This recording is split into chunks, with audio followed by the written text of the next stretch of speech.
తెలుగుదేశం కార్యకర్తలందరికీ మహా పండుగ అయినటువంటి మహానాడు కార్యక్రమాన్ని మన లోకేష్ గారు వర్కింగ్ ప్రెసిడెంట్ అయిన తర్వాత రంగరంగ వైభవంగా జరుపుకోవాల్సిన అవసరం ఉంది. కానీ గౌరవ ప్రధానమంత్రి గారు పిలుపు మేరకు ఈ ఖర్చులు తగ్గించుకోండి, డిజిటల్ రూపంలో నిర్వహించమని చెప్పిన కారణంగా మనం ప్రతి 175 నియోజకవర్గాల్లో కూడా డిజిటల్ రూపంలో క్లస్టర్స్ ఇన్ఛార్జీలతోటి బూత్ కమిటీ ఇన్ఛార్జీలతో పాటు ఈ పండుగ నిర్వహించుకోవడం ప్లాన్ చేయడం జరిగింది. అంతేకాకుండా మనం రేపు వచ్చే ఈ మహానాడిని ప్రతి ఒక్కరూ తన ఇంట్లో సొంత పండుగలోకి చేసుకొని మన అభిమానాన్ని చాటుకొని ముందు మళ్ళీ వచ్చే ఈ లోకల్ బాడీ ఎన్నికల్లో కూడా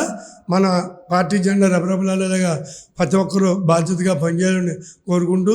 ఏదైతే ఇంతకుముందు ఎన్టీ రామారావు గారు తెలుగంక కార్యక్రమం మొదలుపెట్టి పూర్తి చేయడం జరిగింది, మద్రాసు కూడా మనం నీళ్ళిచ్చిన ఘనత మనకు ఉంది. అదేవిధంగా ఇప్పుడు ప్రాజెక్టులన్నీ కూడా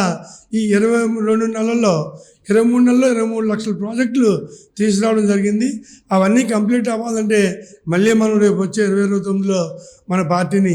అధికారంలో తీసుకోవాల్సిన అవసరం ఎంతైనా ఉంది. తద్వారా ఈ పనులన్నీ కంప్లీట్ అయ్యి మనం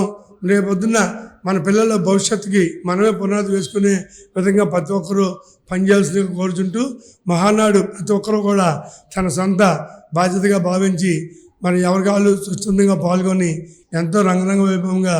దీన్ని పూర్తి చేయాల్సిందిగా కోరుకుంటూ